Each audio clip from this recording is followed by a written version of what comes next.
Welcome, everybody, to the Love Chapter. This is Tilley, the author of Way Too Unsubstantiated Advice about Life from a Middle-Aged Man. Love is love, puppy love, true love, unconditional love. What is love besides Hathaway's catchy song title and awesome dance tune?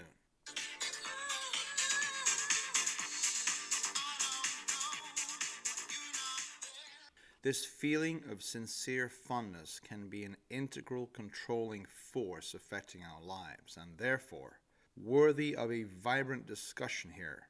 I promise I'll try not to hurt anybody no more in this chapter.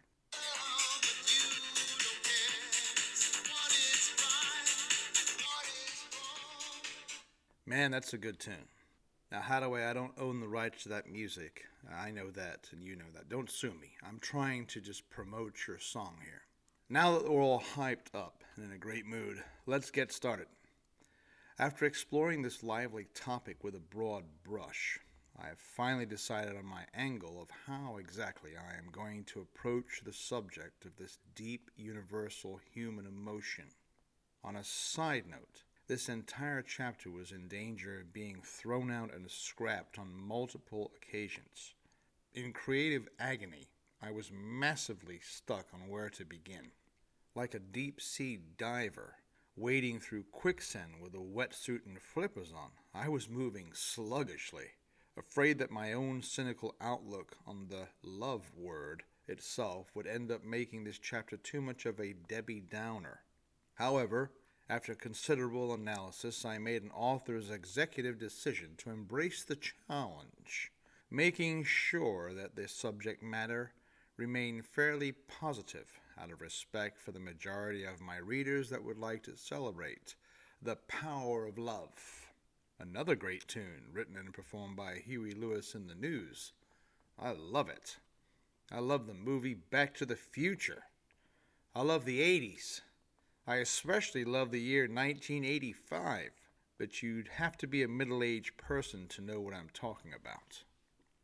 Here is what I have uncovered about the omnipresent, globally understood word of love. Citizens of Earth preferring to speak in the English language as a way of expressing themselves seem to use this same four-letter word to describe many different feelings of love. In actual fact, there are too many variances, emotional strengths, and layers to this complicated feeling of endearment. For example, we all know that if we really adore someone or something, we would describe them or it by using the verb love. The noun for a very strong like is also commonly referred to as love. A really strong like type of love is not necessarily what we mean when we say I love my brother or sister. We all know that what we're trying to communicate here is much deeper than that, especially when we share another person's bloodline. Female teenagers may use the L word to describe the lead singer of their latest crush band, or their family dog, grandparents' favorite eating spot, and their new boyfriend.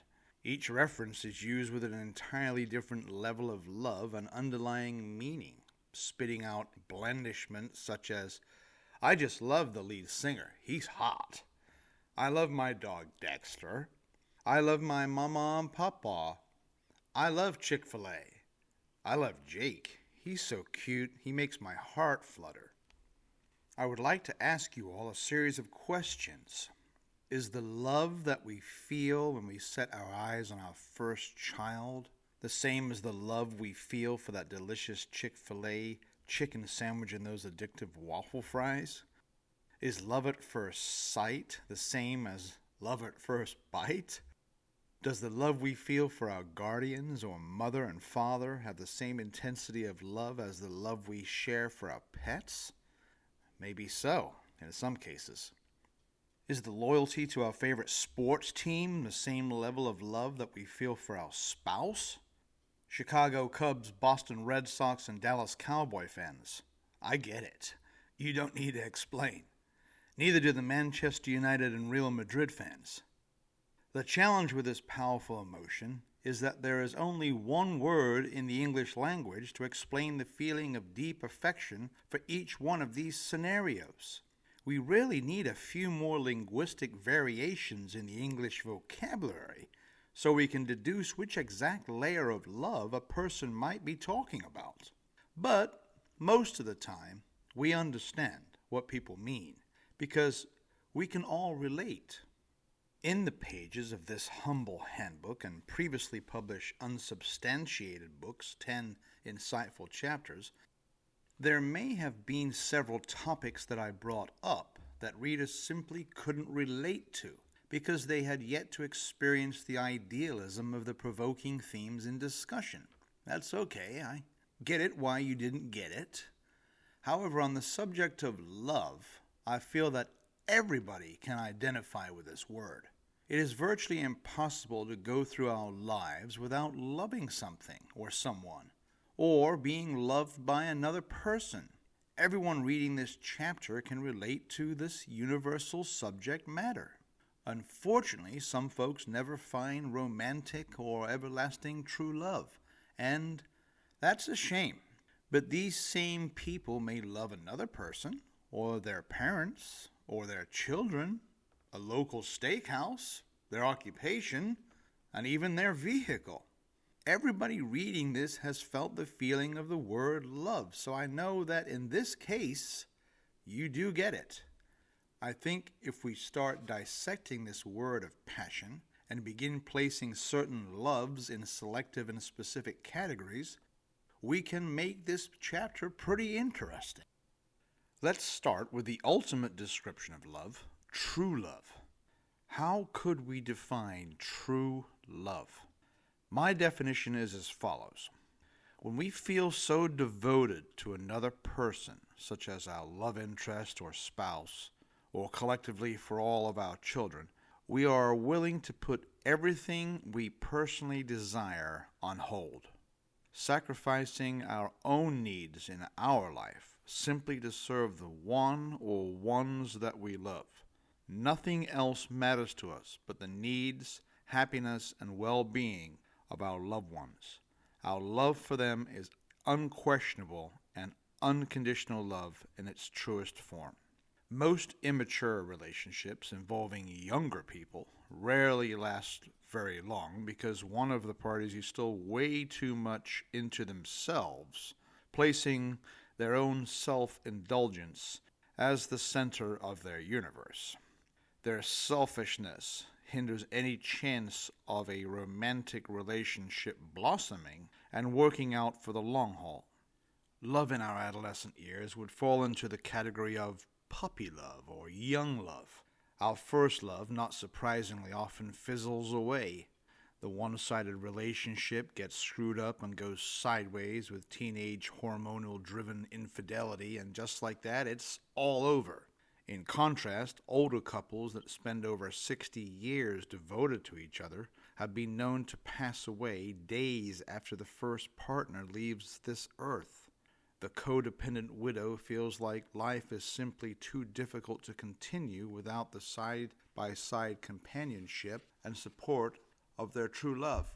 As a result, the remaining spouse chooses to mentally shut down the body's engine.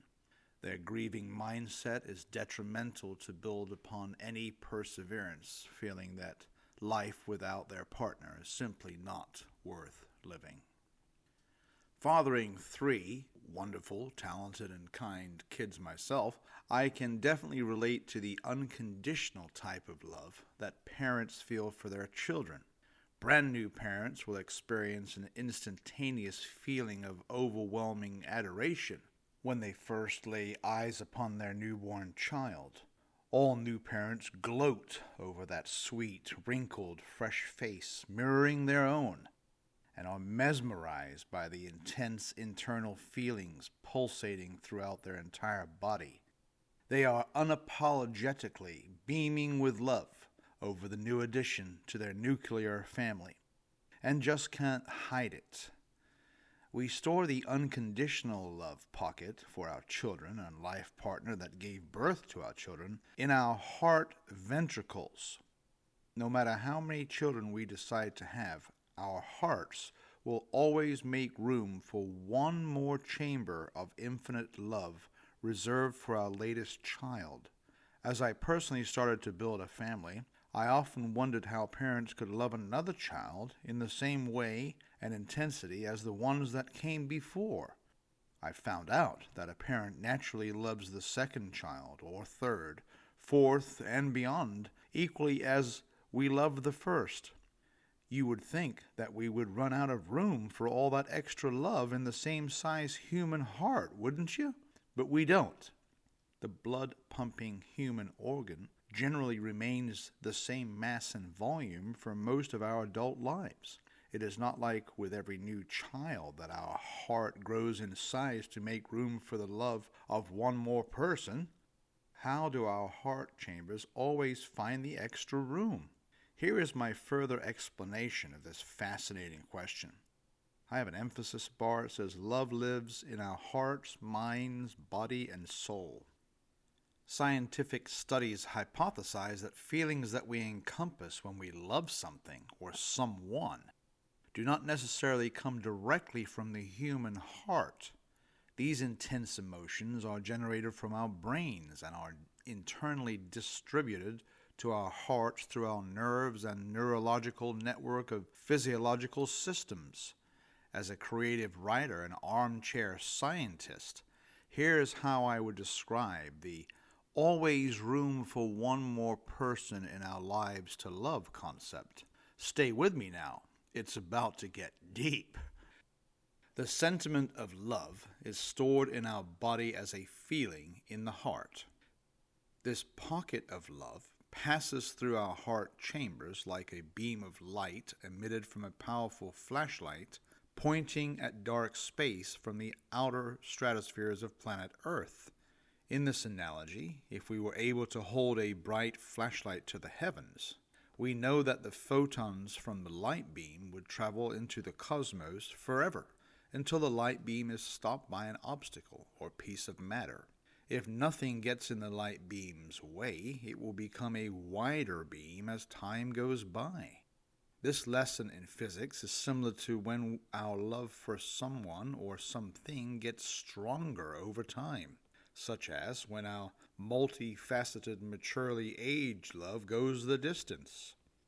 When we feel intense love for a person or thing, our brain sends out a message to our hearts. Rather than having to clear out storage space in an available ventricle or infringe upon an existing area already reserved for someone else that we love, our physiological soul creates a microscopic hole in the heart's outer walls where the love for our next thing or person can be channeled outside of our bodies. This love ray travels through our chest cavity and multiple layers of epidermis and is jutted out to the adjacent space around us. This emitting love element produces the glowing aura around us that we all know. It is easy to tell when someone's in love, right?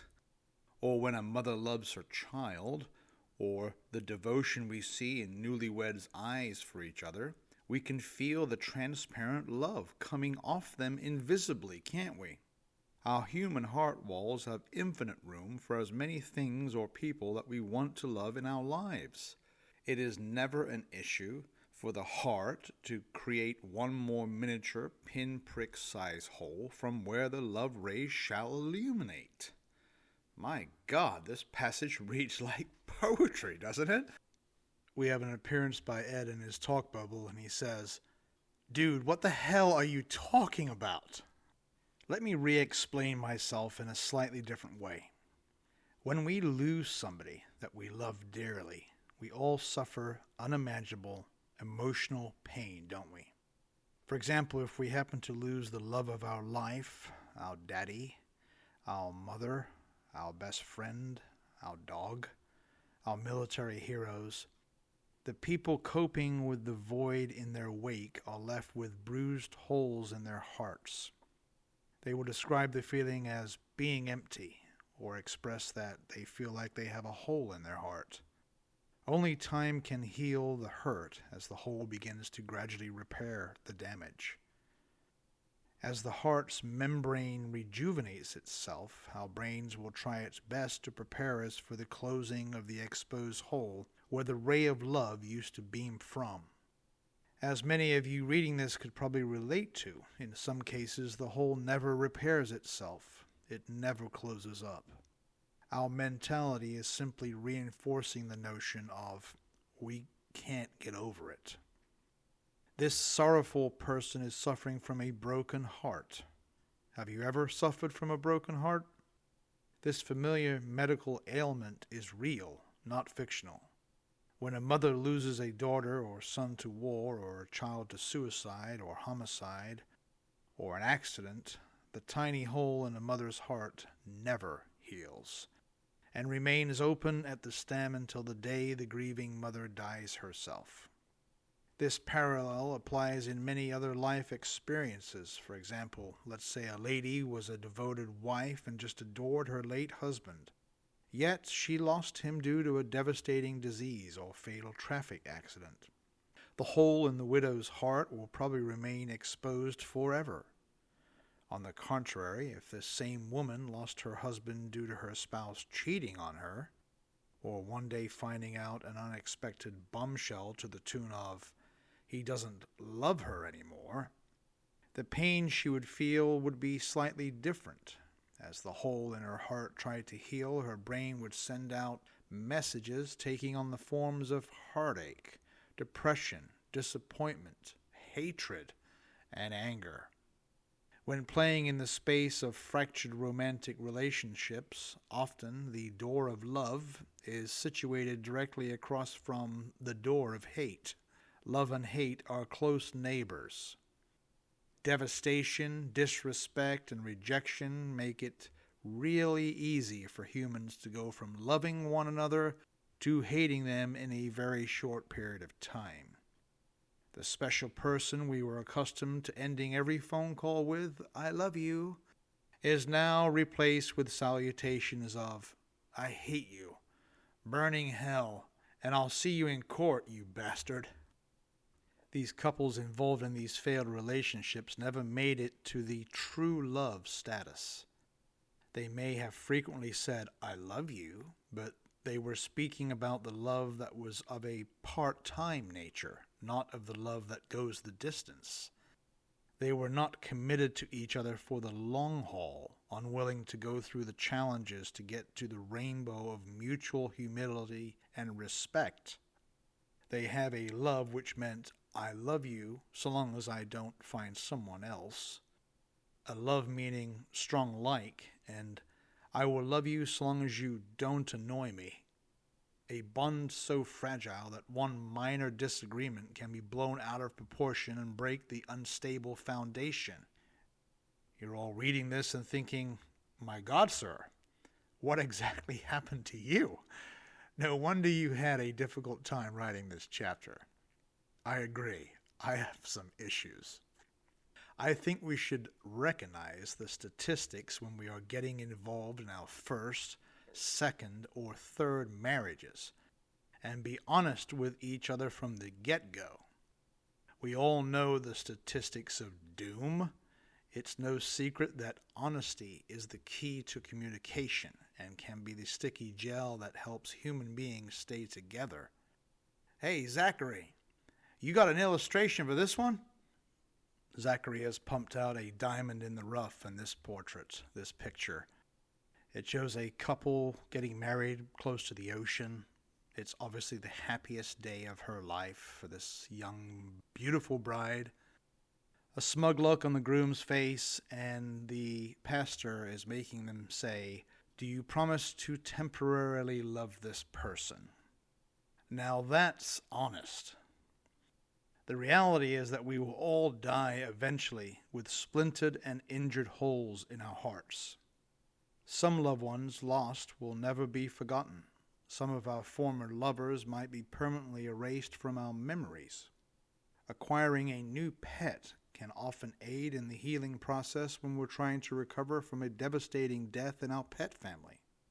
A brand new romantic relationship can help us crawl out of the dark doldrums that we often plunge into after suffering a knockout blow swung by a jilted lover. I promised that I would try to keep this positive, right? Life is about love. We should be willing to love as many things and other people as we can. We should find the love in everything. We must find a reason to love every person that comes into our lives. Love is loyalty. We need to love our children unconditionally, even if they screwed up a little bit on the way. We should never hold a grudge with our own family members, regardless of how much money they owe us. Love one another. Hug one another.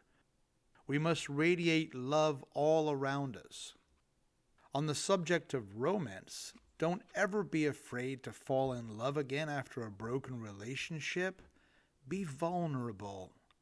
Let your guard down, or the new person that will love us again may feel shunned and run away. Be open to fresh romantic love.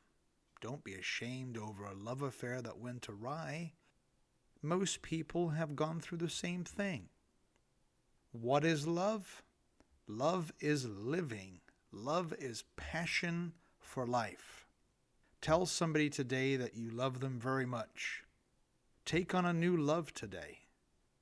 Our hearts are ready to love one more thing, one more person. Pick up the phone right now and tell somebody how you feel before fate cuts off the intended voice on the other end of the line.